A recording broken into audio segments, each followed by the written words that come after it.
कक्षा 10 के प्यारे बच्चों, आज हम त्रिकोणमिति में पूरक कोणों के त्रिकोणमितीय अनुपात trigonometrical ratios of complementary angles का अध्ययन करेंगे। तो इसके लिए हम सबसे पहले एक समकोण त्रिभुज लेते हैं।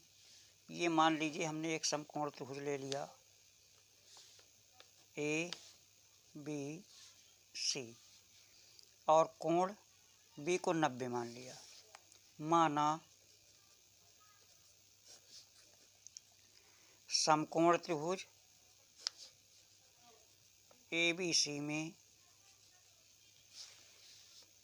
कोण B बराबर 90 अंश एवं कोण C बराबर थीटा, इसको हमने थीटा मान लिया। तो चूंकि हमें मालूम है कि त्रिभुज के तीनों अंतः कोणों का योग 180 अंश होता है, तो अगर कोण B 90 है तो कोण A और C इन दोनों का योग भी 90 होगा, तभी तीनों का योग 180 हो जाएगा। तो अगर ये थीटा है, कोण C अगर थीटा है तो कोण C का पूरक होगा कोण A और ये हो जाएगा 90 माइनस थीटा। कहने का मतलब ये 90 माइनस थीटा, 90 माइनस थीटा और प्लस थीटा जब करेंगे तो ये 90 आ जाएगा। थीटा थीटा कट जाएगा। हमें मालूम है कि कोट पूरक की परिभाषा क्या है। कोट पूरक कोण किसे कहते हैं? ऐसे दो कोण जिन कोणों का योग 90 अंश होता है उसे हम कोट पूरक कहते हैं। तो कोण C का कोट पूरक कोण A है तथा कोण A का कोट पूरक कोण C है। आज हम इन्हीं कोट पूरक कोणों का जो त्रिकोणमितीय अनुपात है इसका आपस में संबंध कैसे होता है, इसी का अध्ययन इसमें करेंगे। तो देखिए, हमें मालूम है कि 90 के जो हमारा समकोण त्रिभुज होता है, 90 अंश का जो कोण होता है उसके सामने वाली रेखा को कर्ण कहते हैं। और बाकी जो दो कोण हैं, इन कोणों के लिए लंब और आधार बदला करते हैं। जब थीटा कोण लेंगे, कोण C जब लेंगे तो लंब हमारा AB हो जाएगा। कोण थीटा के लिए कोण थीटा के लिए लंब AB, आधार हमारा BC हो जाएगा। तथा कोण 90 माइनस थीटा, इसके लिए क्या हो जाएगा? के लिए लंब 90 माइनस थीटा के लिए लंब हमारा BC हो जाएगा। लंब BC एवं आधार AB हो जाएगा। तो अब हम पहले लिखेंगे यहाँ पे sine 90 minus theta, sine 90 minus theta. समकोण त्रिभुज ABC में 90 माइनस थीटा के लिए लंब हमारा 90 माइनस थीटा के लिए लंब हमारा BC होगा। हमें मालूम है कि साइन बराबर होता है लंब बटे कर्ण। ये क्या होता है? लंब बटे कर्ण होगा। इसे लिखेंगे लंब बटे कर्ण। तो 90 माइनस थीटा के लिए लंब हमारा क्या है? BC है और कर्ण CA होगा। ये CA हो जाएगा। समीकरण 1 बन गया। तथा काज थीटा, अब ये थीटा लेंगे तो आधार BC हो जाएगा। थीटा के लिए आधार BC होगा। थीटा के लिए देखिए कर्ण क्या, ये काज क्या होता है? होता है आधार बटे कर्ण। आधार बटे कर्ण होगा। तो आधार कितना है थीटा के लिए? BC और कर्ण कितना है? CA। समीकरण 2। अब यहाँ पे हम देख रहे हैं समीकरण 1 और समीकरण 2 का दाहिना पक्ष बराबर है तो बायां पक्ष भी बराबर होगा। तो लिख देंगे समीकरण 1 व समीकरण 2 से साइन 90 माइनस थीटा बराबर कास थीटा हो जाएगा। ये हमारा एक फार्मूला बन गया त्रिकोणमितीय अनुपात का, ये पूरक कोणों का आपस में एक संबंध बन गया, जहाँ पर ये थीटा जो है, थीटा हमारा 0 से बड़ा है और 90 अंश से छोटा है। अब इसी प्रकार जैसे पहला सूत्र हमने निकाला साइन 90 माइनस थीटा बराबर कास थीटा, इसी प्रकार हम निकाल सकते हैं काज 90 माइनस थीटा बराबर साइन थीटा।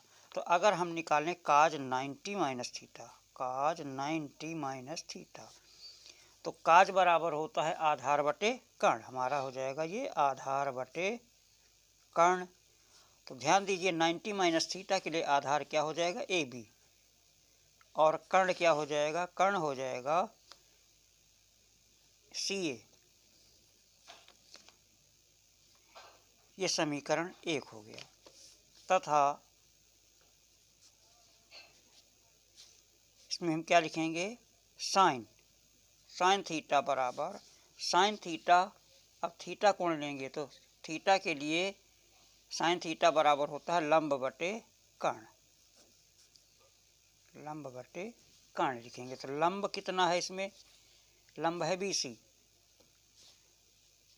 साइन थीटा में लंब है ए बी, लंब हो जाएगा ए बी, ये थीटा के लिए लंब है ए बी, और बटे कर्ण हो जाएगा सी ए, समीकरण 2। इसी प्रकार इसमें भी समीकरण 1 और समीकरण 2 से, समीकरण 1 व समीकरण 2 से ये cos 90 minus theta, cos 90 minus theta, this equal to क्या हो जाएगा, ये साइन थीटा। यहाँ भी समीकरण 1 और समीकरण 2 में दाहिना पक्ष बराबर है तो बायां पक्ष भी बराबर होगा, जहाँ थीटा ये 0 से बड़ा होगा तथा 90 से छोटा होगा। तो इस प्रकार हमने दो त्रिकोणमितीय अनुपात निकाले और ये दो पूरक कोण हुए, थीटा का पूरक 90 माइनस थीटा, तो साइन और काज में संबंध हुआ, यहाँ पे काज और साइन में संबंध हुआ। इसी प्रकार हम टैन और यहाँ पे टैन 90 माइनस थीटा अगर निकालें तो टैन 90 माइनस थीटा, टैन बराबर होता है लंब बटे आधार। तो टैन 90 माइनस थीटा के लिए लंब क्या हो जाएगा, बी सी, और आधार कितना हो जाएगा, ए बी, बी सी बटे ए बी। तथा काट थीटा, काट थीटा बराबर, ये हमारा समीकरण 1 है, तथा काट थीटा बराबर होगा ये थीटा के लिए, थीटा के लिए थीटा बराबर, काट थीटा बराबर होता आधार बटे लंब, आधार बटे लंब। तो आधार कितना होगा काट थीटा में, थीटा के लिए आधार बी सी हो जाएगा और लंब ए बी हो जाएगा। ये समीकरण 2 हो गया। इसमें भी समीकरण 1 और समीकरण 2 से, समीकरण 1 व समीकरण 2 से, समीकरण 1 और समीकरण 2 से क्या हो जाएगा, टैन 90 माइनस थीटा बराबर हो जाएगा काट थीटा। यहाँ भी जहाँ थीटा का मान 0 से बड़ा होगा तथा 90 से छोटा होगा। इस प्रकार जो हमने मान निकाले, अब ये 3 हमने निकाल करके दिखा दिए। एक साइन 90 माइनस थीटा बराबर cos theta, cos 90 minus theta बराबर साइन थीटा, और टैन 90 माइनस थीटा बराबर काट थीटा। अब इसमें हम बाकी हमारे जो 3 और बचे, एक बचा हमारा, इसी प्रकार हम निकाल लेंगे। इसी प्रकार आप निकाल करके देख सकते हैं। इसी प्रकार निकालेंगे कि काट 90 माइनस थीटा ये बराबर टैन थीटा हो जाएगा। इसको आप स्वयं कीजिए। और दूसरा कॉसेक 90 माइनस थीटा ये बराबर होगा हमारा सेक थीटा, और सेक 90 माइनस थीटा ये बराबर हो जाएगा कॉसेक थीटा। इन तीनों के लिए कंडीशन क्या है, थीटा का मान 0 से बड़ा होगा और 90 से छोटा होगा। कहने का मतलब ये है कि कोट पूरक उसे कहते हैं जब दो कोणों का योग 90 हो, तो इन दोनों का योग 90 हो। इसी प्रकार हम इनको तीनों को भी सिद्ध कर लेंगे।